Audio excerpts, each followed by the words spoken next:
Radio Tehran, শুরু হচ্ছে বিশ্ব সংবাদ।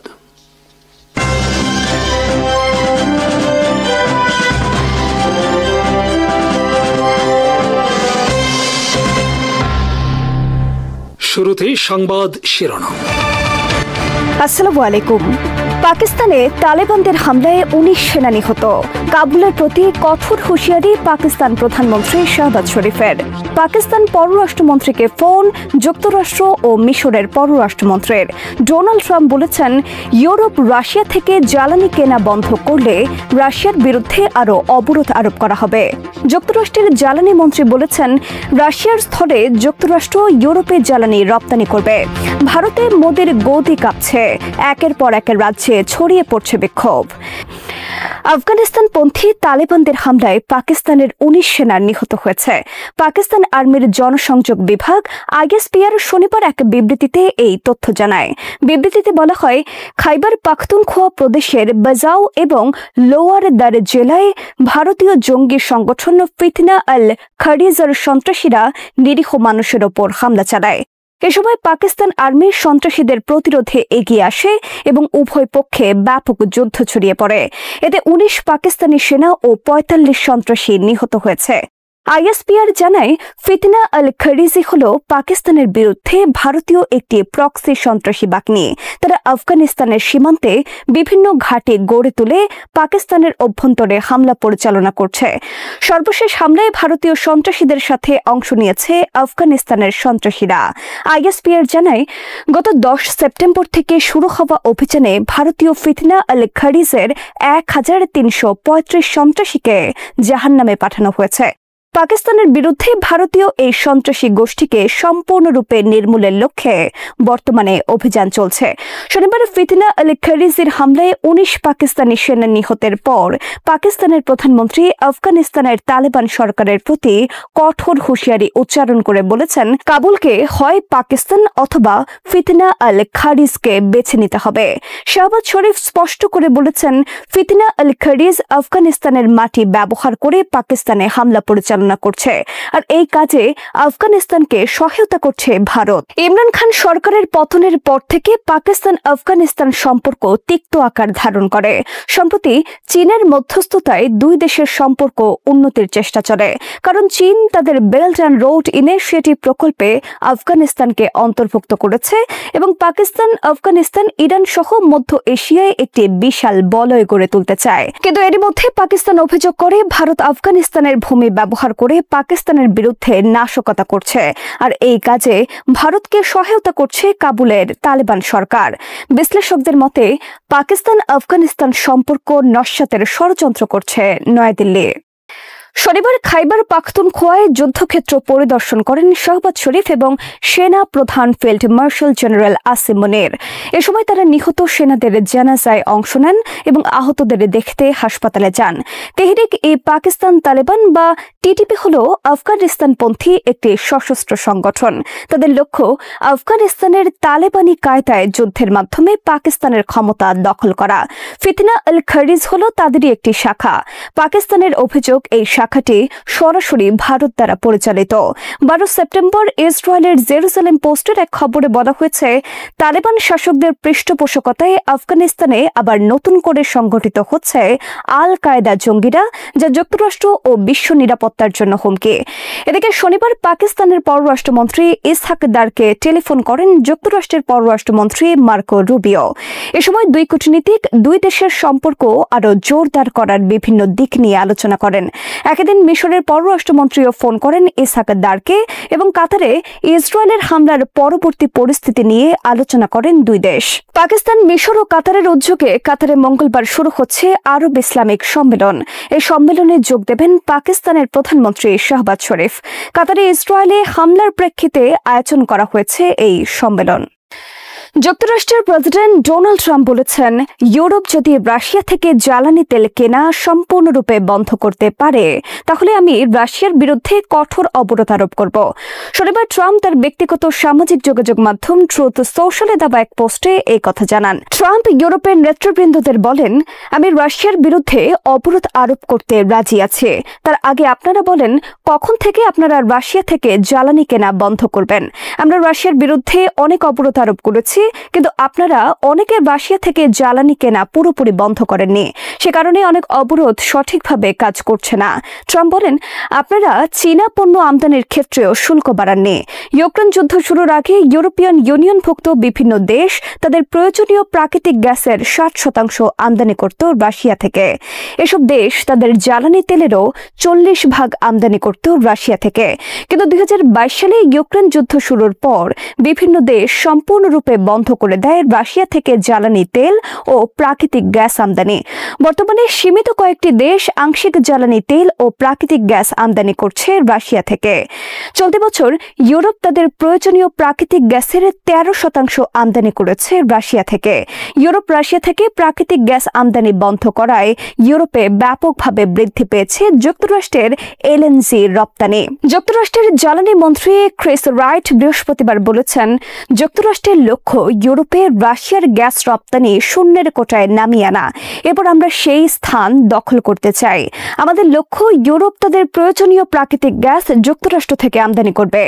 রাশিয়া ও ইউক্রেন যুদ্ধ লাগানোর ক্ষেত্রে যুক্তরাষ্ট্রের অন্যতম লক্ষ্য ছিল ইউরোপের বিশাল বাজার থেকে রাশিয়াকে বের করে দেওয়া, কারণ দিন দিন ইউরোপের সাথে ব্যাপকভাবে বৃদ্ধি পাচ্ছিল রাশিয়ার রপ্তানি। জ্বালানি পণ্য থেকে শুরু করে ইউরোপ ব্যাপকভাবে নির্ভরশীল হয়ে পড়ছিল রাশিয়ার ওপর। এতে করে কমে আসছিল রাশিয়া ও ইউরোপের মধ্যে শত্রুতা, আর এর ফলে প্রয়োজন ফুরিয়ে আসতে থাকে ন্যাটোর।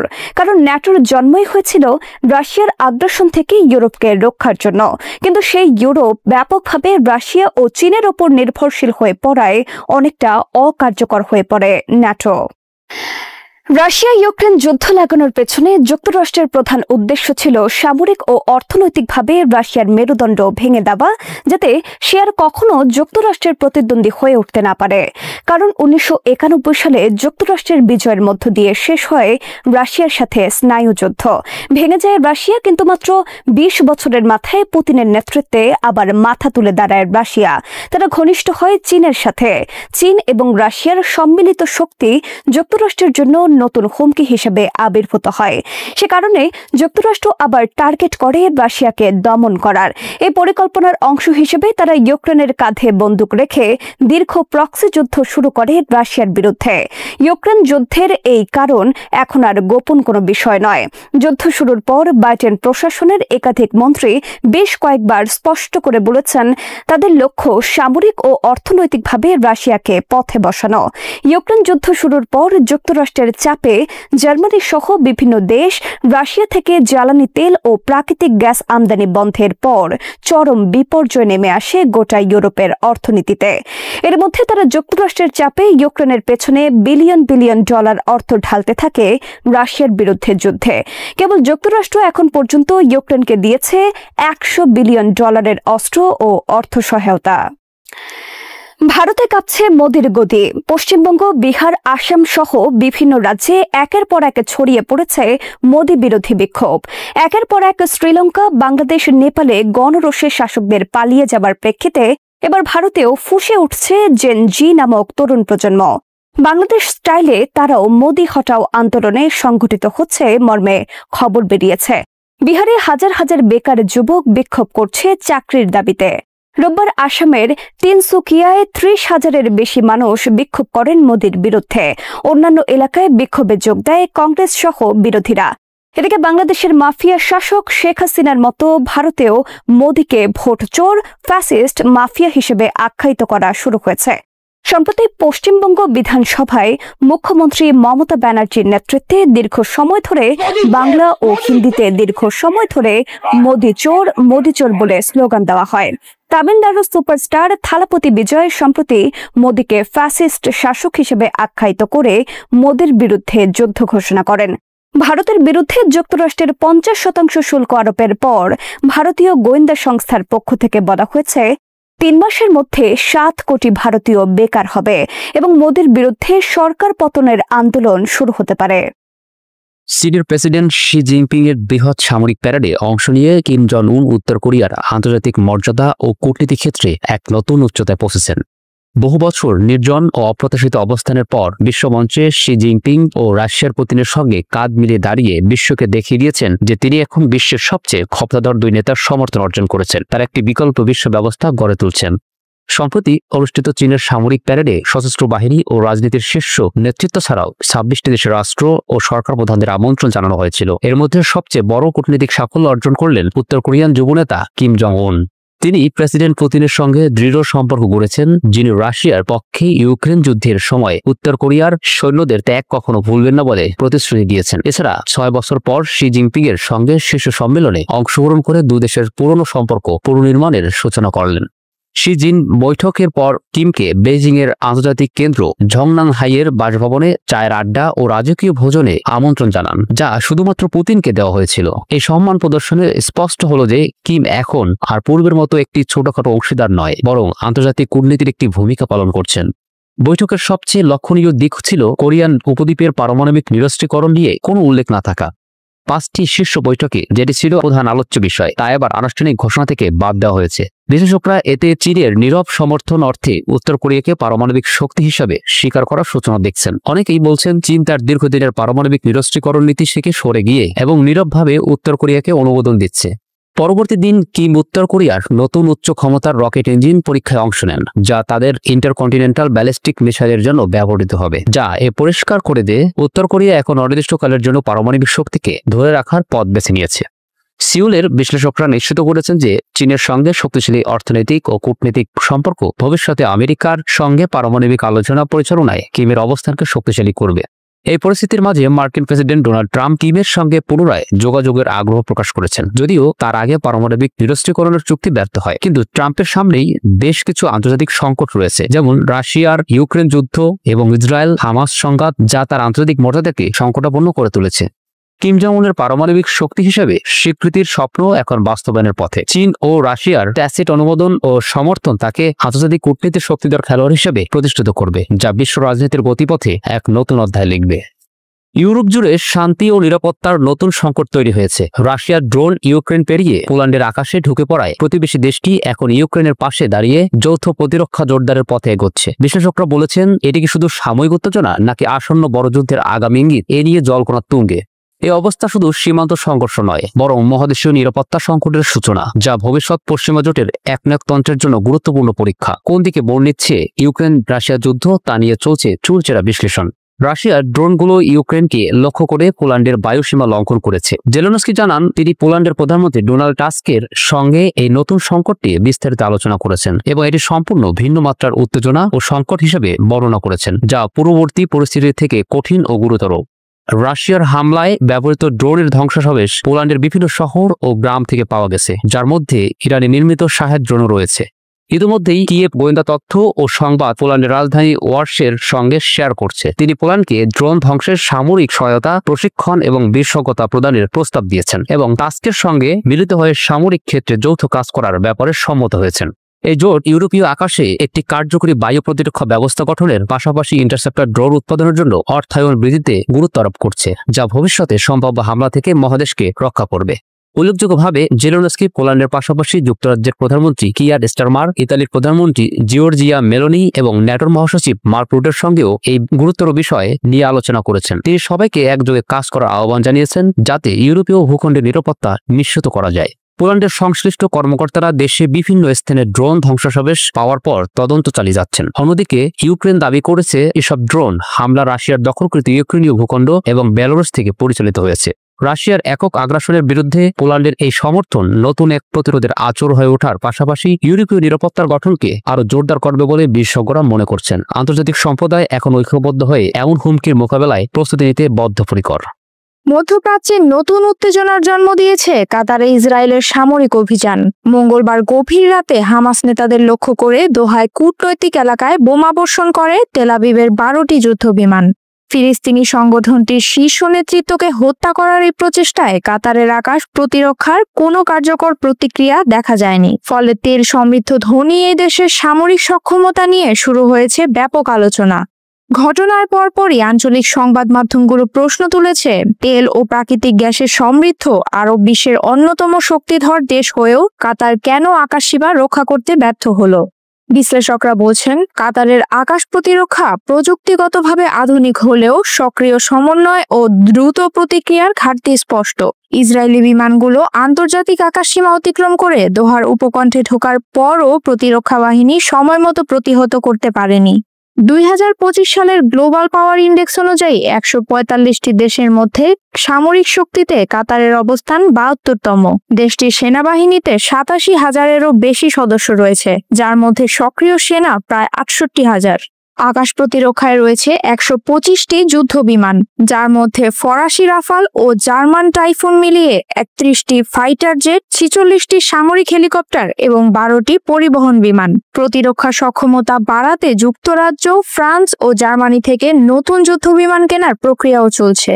স্থলবাহিনীর হাতে রয়েছে প্রায় 100টি ট্যাঙ্ক, সাজোয়া যান 5,000-এর বেশি, হেলফায়ার ক্ষেপণাস্ত্র, ড্রোন ও স্বল্প পাল্লার মিসাইল যুক্ত হলেও ব্যালিস্টিক মিসাইল বা পারমাণবিক অস্ত্র নেই। নৌবাহিনীতে রয়েছে প্রায় 105টি নজরদারি জাহাজ ও 4টি করভেট, যা আঞ্চলিক শক্তির তুলনায় খুবই সীমিত।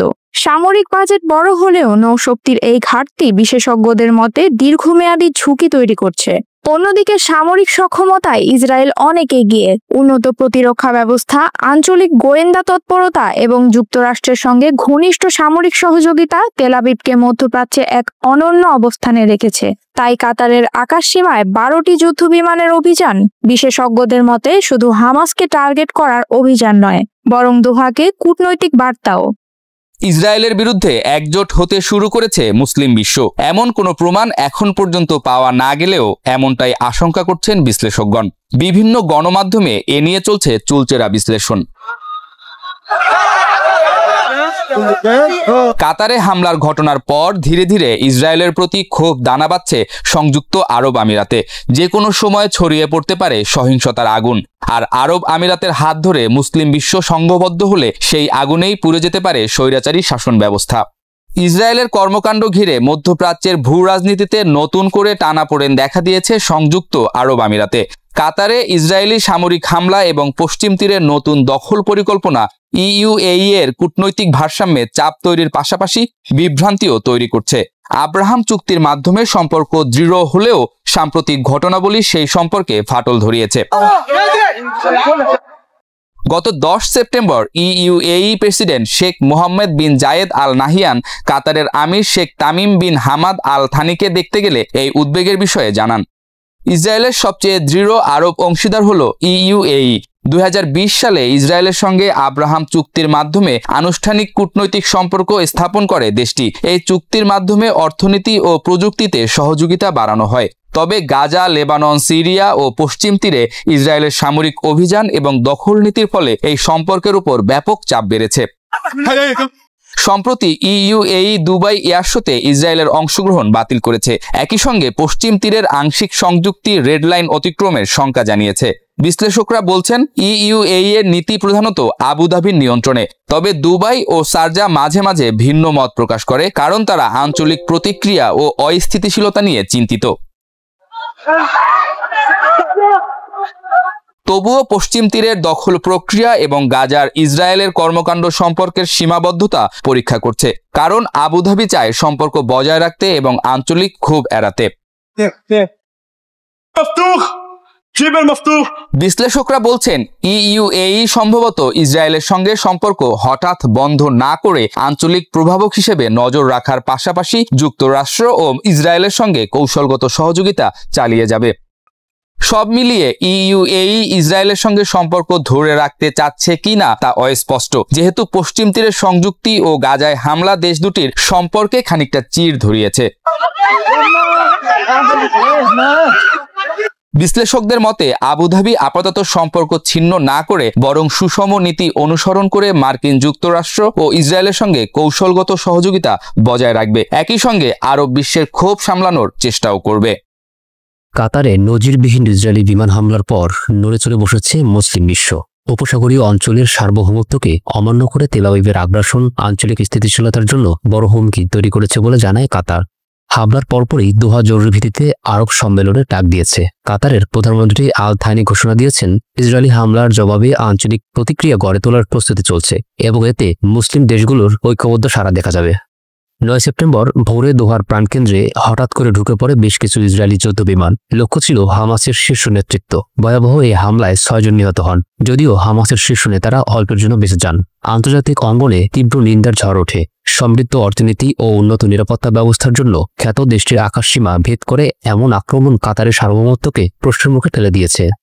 হামলার কয়েক ঘন্টার মধ্যে উপসাগরীয় অঞ্চলের নেতারা দোহায় পৌঁছান। প্রথমে সংযুক্ত আরব আমিরাতের president Sheikh Mohammed bin Zayed Al Nahiyan কাতারে গিয়ে সংহতি জানান। এরপর একে একে জর্ডানের ক্রাউন প্রিন্স হুসাইন ও সৌদি আরবের ক্রাউন প্রিন্স মোহাম্মদ বিন সালমান বৃহস্পতিবার দোহায় পৌঁছান। এসব সফর আগে থেকে নির্ধারিত ছিল না, যা আঞ্চলিক সংহতির স্পষ্ট ইঙ্গিত দিয়েছে। রবিবার ও সোমবার 2 দিন ব্যাপী দোহায় বসবে এই আরব সম্মেলন। কাতার জানিয়েছে, বৈঠকে আরব লীগ ও ইসলামিক সহযোগিতা সংস্থা OIC এর সদস্য রাষ্ট্রগুলো উপস্থিত থাকবে। 22 আরব রাষ্ট্রের আঞ্চলিক সংস্থা আরব লীগ এবং 57 মুসলিম সংখ্যাগরিষ্ঠ রাষ্ট্রের জোট OIC-কে একসাথে টেবিলে বসিয়ে ইসরায়েলি আগ্রাসনের বিরুদ্ধে অভিন্ন অবস্থান তৈরির চেষ্টা করবে দোহা। কাতার আশা করছে শুধু নিন্দা নয়, প্রয়োজনে পাল্টা পদক্ষেপের দিকেও এগোবে মুসলিম দেশগুলো। কাতারের প্রধানমন্ত্রী আল থানি স্পষ্ট ভাষায় জানিয়েছেন, ইসরায়েলি প্রধানমন্ত্রী বেনিয়ামিন নেতানিয়াহু উপসাগরীয় অঞ্চলকে অস্থিতিশীল করার চেষ্টা করছেন। দোহা মনে করছে, আঞ্চলিক নিরাপত্তা রক্ষায় কেবল কাতার নয়, গোটা মুসলিম বিশ্বকে একসঙ্গে এগোতে হবে। কাতার আক্রমণকে কেবল একটি দেশের ওপর হামলা নয়, বরং উপসাগরীয় অঞ্চলের সার্বভৌমত্বের ওপর সরাসরি হুমকি বলে আখ্যা দিয়েছেন। মুসলিম বিশ্বজুড়ে সাধারণ মানুষ এখন কাতার ও আঞ্চলিক নেতৃত্বের দিকে তাকিয়ে আছে। সামাজিক মাধ্যমে বহু মানুষ ইসরায়েলি আগ্রাসনের কড়া জবাব দাবি করছেন। বিশেষজ্ঞরা বলছেন, আরব লীগ বা OIC অতীতের মতো এবারও কেবল নিন্দা ও প্রস্তাবনার মধ্যে সীমিত থাকতে পারে। অনেক দেশ পশ্চিমা স্বার্থের সঙ্গে গভীরভাবে যুক্ত, ফলে সামরিক বা অর্থনৈতিক কঠোর পদক্ষেপে যেতে দ্বিধা দেখা দিতে পারে। গভীর সংকটে পড়া মধ্যপ্রাচ্য এই সম্মেলনে একটি বড় পরীক্ষার মুখে ফেলছে আরব বিশ্বকে। ইসরায়েলের আগ্রাসনের পর যদি কার্যকর প্রতিক্রিয়া গড়ে উঠতে ব্যর্থ হয়, তাহলে আঞ্চলিক নিরাপত্তা কাঠামো আরও দুর্বল হয়ে পড়বে। অন্যদিকে যদি একযোগে পাল্টা জবাব দেওয়া যায়, তবে তা শুধু ইসরায়েল নয়, পুরো আন্তর্জাতিক সম্প্রদায়ের জন্য গুরুত্বপূর্ণ হবে। দক্ষিণ এশিয়ার রাজনীতিতে শুরু হয়েছে ডমিনো ইফেক্ট। একের পর এক শ্রীলঙ্কা, বাংলাদেশ, নেপাল প্রতিটি দেশেই গণবিক্ষোভ ও আন্দোলনের ঢেউয়ে ক্ষমতা হারিয়েছেন শাসকরা। আর এখন সেই বাতাস যেন বইছে ভারতের দিকেও। রাজধানী নয়াদিল্লিতে রাজনৈতিক অঙ্গন থেকে সাধারণ মানুষ সবার মনে একই প্রশ্ন, তবে কি এবার গদি হারাবেন নরেন্দ্র মোদী? 2022 সালে শ্রীলঙ্কার ভয়াবহ অর্থনৈতিক সংকট দেশজুড়ে অসন্তোষ ছড়িয়ে দেয়। খাদ্য ও জ্বালানির তীব্র সংকটে রাজপথে নেমে আসে জনতা। শেষ পর্যন্ত প্রেসিডেন্ট রাজাপাকসে দেশ ছেড়ে পালাতে বাধ্য হন। এরপর 2024 সালে বাংলাদেশ ছাত্র আন্দোলন দ্রুত রূপ নেয় বিশাল গণবিক্ষোভে। সরকারের কঠোর দমননীতি সত্ত্বেও রাজপথের আন্দোলনে শেষ পর্যন্ত ক্ষমতা হারান সাবেক প্রধানমন্ত্রী হাসিনা। সবশেষে 2025 সালে নেপাল। সামাজিক যোগাযোগ মাধ্যম বন্ধের মতো ইস্যুতে মুহূর্তেই স্ফুলিঙ্গ ছড়িয়ে যায় দেশ জুড়ে। প্রধানমন্ত্রী KP শর্মা ওলি বিক্ষোভের মুখে গোপনে দেশ ছাড়তে বাধ্য হন। কেউ বলছেন তিনি ভারতে আশ্রয় নিয়েছেন, কেউ বলছেন দুবাইতে। এবার সেই অস্থিরতার ছাপ পড়ছে ভারতের মাটিতেও। বিহার রাজ্যে শিক্ষক নিয়োগের শূন্যপদ হঠাৎ কমিয়ে দেওয়ার সিদ্ধান্তে ক্ষোভে ফেটে পড়েছেন হাজার হাজার চাকরি প্রত্যাশী তরুণ। 9 সেপ্টেম্বর সকাল থেকে পাটনার রাস্তা জুড়ে বিক্ষোভ ছড়িয়ে পড়ে। প্রায় 3000 চাকরি প্রত্যাশী পাটনা কলেজ প্রাঙ্গণ থেকে মুখ্যমন্ত্রী নীতিশ কুমারের বাসভবনের দিকে মিছিল করেন। কেতন মার্কেট, বকরগঞ্জ, গান্ধী ময়দান ও ডাকবাংলো স্কয়ার হয়ে শহরের গুরুত্বপূর্ণ সড়ক অচল হয়ে পড়ে। বিক্ষোভকারীরা বলছেন, সরকার প্রতিশ্রুত 1,20,000 শিক্ষক নিয়োগের বিজ্ঞপ্তি প্রকাশ না করলে এই আন্দোলন আরো বড় আকার ধারণ করবে। একের পর এক প্রতিশ্রুতি ভঙ্গ করে রাজ্য সরকার তরুণ প্রজন্মের সঙ্গে বিশ্বাসঘাতকতা করছে বলেও অভিযোগ করেন তারা। বিশ্লেষকদের মতে এই বিক্ষোভ কেবল বিহারেই সীমাবদ্ধ নয়। ভারতের বিভিন্ন রাজ্যে বেকারত্ব ও অর্থনৈতিক বৈষম্য তরুণ সমাজকে ক্ষুব্ধ করে তুলছে। কেন্দ্রীয় সরকারের নীতি নিয়ে অসন্তোষ বাড়ছে, বিশেষত যুক্তরাষ্ট্রের সঙ্গে সাম্প্রতিক বাণিজ্য টানাপোড়েন পরিস্থিতিকে আরো জটিল করেছে। বিশেষজ্ঞরা বলছেন, দীর্ঘদিন ক্ষমতায় থেকে বিরোধী দল ও মতকে দমন করায় সেনা এবং প্রশাসনের ভেতরেও অসন্তোষ জমছে। অনেকে প্রশ্ন তুলছেন, ভারতে কি সেনা অভ্যুত্থানের ঝুঁকি তৈরি হচ্ছে? যদিও সেনা সূত্র এ ধরনের আশঙ্কা উড়িয়ে দিয়েছে, তবে রাজনৈতিক অঙ্গনে আলোচনা থেমে নেই। মাত্র কয়েক বছরের ব্যবধানে প্রতিবেশী দেশগুলোর পরপর রাজনৈতিক পালাবদল ভারতের নীতি নির্ধারকদের জন্য বড় সতর্কবার্তা। ছোট ইস্যু মুহূর্তেই বড় আন্দোলনের রূপ নিতে পারে। শ্রীলঙ্কা, বাংলাদেশ আর নেপালের উদাহরণই তা প্রমাণ করে। বিশেষজ্ঞরা মনে করছেন, মোদী সরকার যদি বেকারত্ব, মূল্যস্ফীতি ও রাজনৈতিক বিরোধীদের দমনের মতো ইস্যুতে নজর না দেয়, তাহলে এই তরঙ্গ আরও বিস্তৃত হতে পারে। এখন প্রশ্ন, ভারতে কি সত্যি শ্রীলঙ্কা বা বাংলাদেশের মতো গণ আন্দোলনে ঝড় আসছে? মোদী সরকার কি গদি হারানোর পথে? নীতি নির্ধারক থেকে সাধারণ মানুষ সবার মনেই একই কৌতূহল। অনেক বিশ্লেষক বলছেন, ভারতের গণতান্ত্রিক কাঠামো এখনো শক্তিশালী, তবে অস্থিরতা উপেক্ষা করার মতো নয়। শেষ পর্যন্ত সময়ই বলে দেবে এই ডোমিনো ইফেক্ট কোথায় গিয়ে থামবে। গণহত্যাকারী দেশ ইসরায়েল যদি ইউরোভিশন গানের প্রতিযোগিতায় অংশগ্রহণ করে, তবে 2026 সালের ইউরোভিশনে অংশ নেবে না আয়ারল্যান্ড, এমন ঘোষণা দিয়েছে দেশটির জাতীয় সম্প্রচার সংস্থা RTE। ইসরায়েলকে ইউরোভিশন প্রতিযোগিতা থেকে বাদ দেওয়ার বিষয়ে ইউরোপিয়ান ব্রডকাস্টিং ইউনিয়নের সঙ্গে আলোচনা করেছে কয়েকটি দেশের জাতীয় সম্প্রচার সংস্থা। এসব সংস্থার মধ্যে আয়ারল্যান্ডের সম্প্রচার সংস্থা RTEও রয়েছে। গাজায় ইসরায়েলের বিরুদ্ধে চলমান যুদ্ধ ও গণহত্যার অভিযোগের প্রেক্ষিতে এই আলোচনা শুরু হয়েছিল। এক বিবৃতিতে RTE জানিয়েছে, ইসরায়েল গাজা উপত্যকায় অব্যাহত বোমা বর্ষণ ও অবরোধ চালিয়ে যাওয়ার সময় ইউরোভিশনে অংশগ্রহণ করাটা তাদের কাছে নৈতিকভাবে গ্রহণযোগ্য নয়। বিবৃতিতে আরও বলা হয়, ইসরায়েলের অংশগ্রহণ যদি নিশ্চিত হয়, তাহলে আয়ারল্যান্ড 2026 সালের ইউরোভিশন গানের প্রতিযোগিতায় অংশ নেবে না। তবে ইউরোপিয়ান ব্রডকাস্টিং ইউনিয়নের সিদ্ধান্ত আসার পরই আয়ারল্যান্ড তাদের চূড়ান্ত সিদ্ধান্ত জানাবে। RTE আরও জানায়, গাজায় সাংবাদিকদের লক্ষ্য করে চালানো হত্যাকাণ্ড, আন্তর্জাতিক সাংবাদিকদের সেখানে প্রবেশে বাধা এবং এখনও বন্দী অবস্থায় থাকা জিম্মিদের করুণ অবস্থার বিষয়েও তারা গভীরভাবে উদ্বিগ্ন। EBU এর সাধারণ অধিবেশন জুলাইয়ে অনুষ্ঠিত হয়, যেখানে অনেক সদস্য দেশ ইসরায়েলের অংশগ্রহণ নিয়ে উদ্বেগ প্রকাশ করে। সে আলোচনার ভিত্তিতেই EBU চূড়ান্ত সিদ্ধান্ত নেবে, এরপরেই নিজের অবস্থান জানাবে আয়ারল্যান্ড। RTE এর ঘোষণাকে স্বাগত জানিয়েছে ফিলিস্তিনপন্থী আন্দোলনকারীরা, যারা দীর্ঘদিন ধরে ইউরোভিশন থেকে ইসরায়েলকে বাদ দেওয়ার দাবি জানিয়ে আসছিলেন। আয়ারল্যান্ড প্যালেস্টাইন সংহতি অভিযানের চেয়ারপারসন এবং সাংস্কৃতিক সংযোগ কর্মকর্তা জো লোর বলেন, এই সিদ্ধান্ত অনেক আগেই নেওয়া উচিত ছিল। এটি আয়ারল্যান্ডের সাধারণ মানুষের মনোভাবের প্রতিফলন, যারা ফিলিস্তিনিদের পাশে আছে এবং ইসরায়েলের বর্ণবাদ ও গণহত্যার বিরোধিতা করে। তিনি আরও বলেন, EBU যদি ইসরায়েলকে ইউরোভিশন থেকে বাদ না দেয়, তাহলে প্রতিযোগিতাটিকে বয়কট করার জন্য আয়ারল্যান্ডে যে দীর্ঘদিনের আন্দোলন চলছে, এটি তারই ফল। 2024 এবং 2025 সালে ইউরোভিশন প্রতিযোগিতার সময়ও ইসরায়েলের অংশগ্রহণকে কেন্দ্র করে ইউরোপ জুড়ে ব্যাপক বিক্ষোভ হয়। গাজায় চলমান যুদ্ধকে গণহত্যা হিসেবে আখ্যায়িত করে স্পেন সরকারও জানিয়েছে, ইসরায়েল অংশ নিলে তারাও ইউরোভিশন থেকে সরে দাঁড়াবে। স্পেনের সংস্কৃতি মন্ত্রী আর্নেস্ট উরতাসুন বলেন, আমরা এমন একটা পরিস্থিতিকে স্বাভাবিক বলে মেনে নিতে পারি না, যেখানে ইসরায়েল আন্তর্জাতিক প্রতিযোগিতায় অংশ নিচ্ছে অথচ বাস্তবে কিছুই হয়নি এমন ভান করা হচ্ছে।